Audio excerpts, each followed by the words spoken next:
you start to chew, that salivary amylase turns starch into a moistened goo.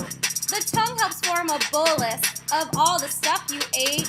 You've got all them taste buds to make food taste so great. Connects the mouth to the stomach is the esophagus, with smooth muscles that contract called peristalsis.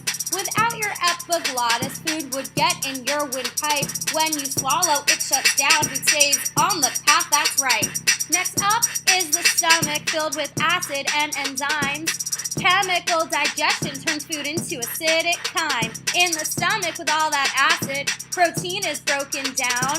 But if it comes back up, acid reflux comes around. The liver's real important, makes a chemical called bile. Then it moves to the gallbladder, where it's stored for quite a while.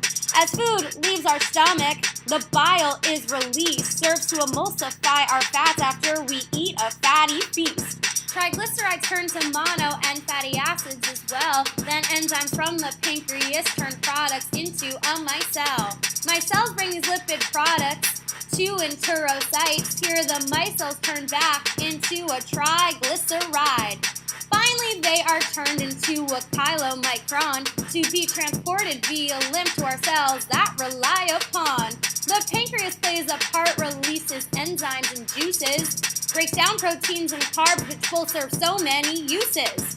The small intestine's next, but it really isn't small, stretches about 18 feet and digests it all. On the walls of the small intestine are the tiny microvilli, which has capillaries, allows food molecules to get by.